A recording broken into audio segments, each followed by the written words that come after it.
Good afternoon to my very good friend, Dr. Dominic Green, who's the deputy editor of the Spectator magazine, American edition. And glad to have you here on my Zoom interview during COVID-19. Dr. Alfandari, it's lovely to see you and hear you. Thank you for having me. So I've got three questions for you. They're not easy. And the first one, I know you've read a lot. Your library is deep and long and rich, but can you please select one book, just one title that has made a great impact upon you? I thought a lot about this question because I did remember that you were going to ask it. And I've got it down to three or four, and I'll end on the one that's had the most, if that's all right. I realized only when you asked this question that I remembered that when I was about 7 or 8 years old, I got copies of two books which really did influence how I developed. One of them was A History of Britain by a school teacher called R.J. Unstead, who, and I know it's a good book because I read it to my children over lockdown, and they had no choice because they were locked down with me. And the other book was Josephus's Jewish History, which I found completely unreadable at that age, but I read large parts of. And I suppose later, I think Great Expectations is probably the novel that has made the greatest impact upon me. But the one book that, of course, shaped how I understood all of these things is, I'm afraid, the Bible, which is obvious. I went to an old-fashioned English school, and we read through everything, Old Testament and New, as it was called. And I'd like to hope that my understanding of language, which is so fundamental to everything else, that my understanding of language was shaped by that reading more than anything else. That's a fascinating answer, especially coming from you as an historian. So when you read the Bible, you read it as history, as a fictional history, or? Well, it's very interesting because I think even as children, let alone as adults, understand that it's a genre-busting book. It's between all the genres in that way, that it has a status as truth, as fact, which no other book enjoys. But it's very clearly also literary and imaginative and building its own reality.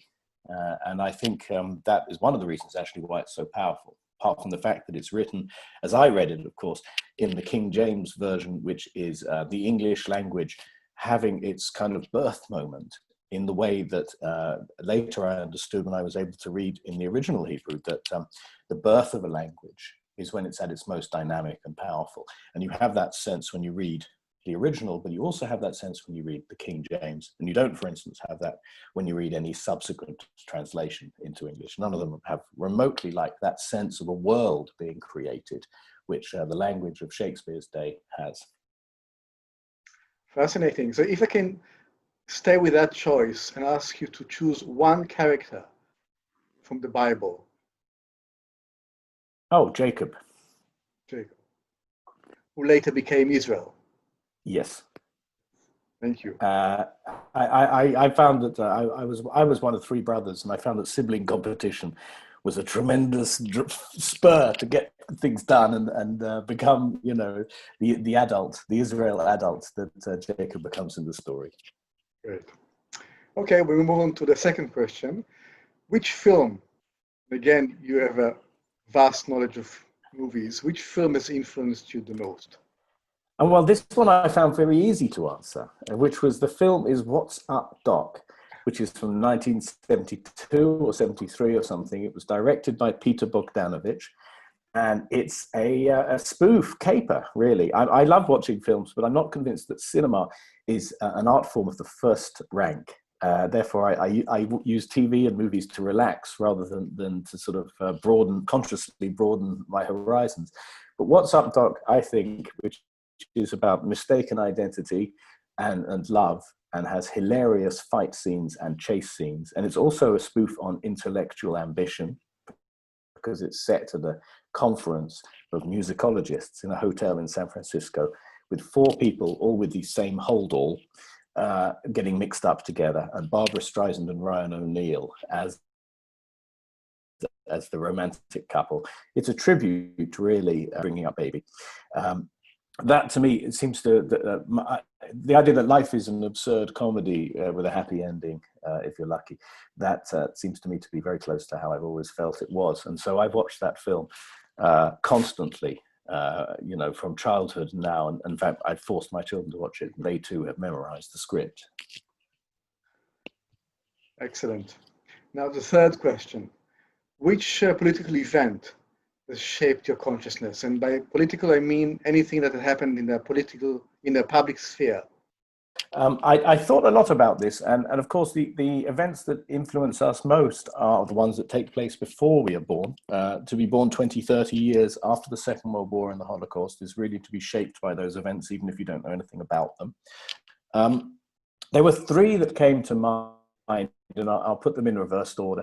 One of them happened to Margaret Thatcher, which was a massive social transformation.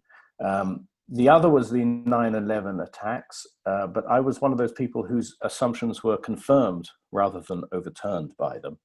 So these were dramatic events that didn't much change how I saw things.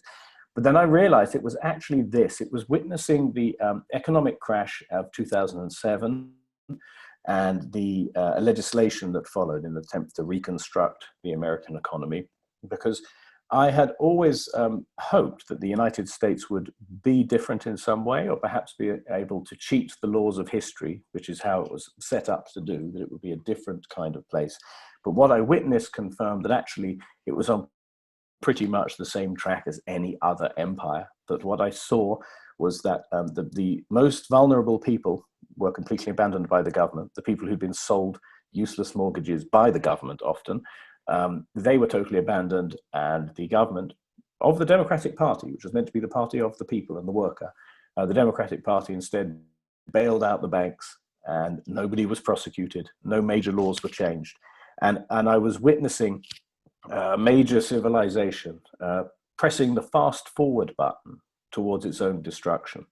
And that profoundly changed how I understood the world that was around me. The complete failure, an ethical, systemic failure of the ruling class, which is something that has always caused revolutions and dramatic shifts historically, that this was happening in real time. And everything that I've written, and I realize now it's 12, 13 years ago, everything I've pretty much written since then about current events has had that experience in mind.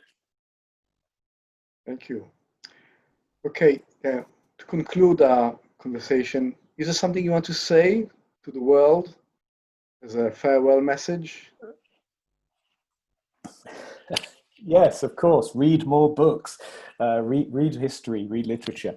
These are the keys to understanding what is taking place around us, because so much of it, as I said, is shaped, just as we are, genetically, psychologically, shaped by pressures that exist before we were born. The same goes for socially, that we are, all of us, carrying. And you can view it as a good or bad thing, but carrying a weight of history, and it is both the burden and also the key in some ways to understanding one's life, and then to acting upon it in a way that is constructive and can lead to happiness, in fact. Because being philosophical about it is one thing, but also understanding that history is plastic. It's bendy. You can change things around yourself for good or bad, precisely because you have an understanding of how you stand in relation to the people who've gone before you and the things that have happened. So read more books is my advice. It's not dramatic at all. It's not even wisdom. It is. It's a very, very wise and inspiring message. Thank you very much, Dominic. Ronnie, thank you. Bye-bye. Bye-bye.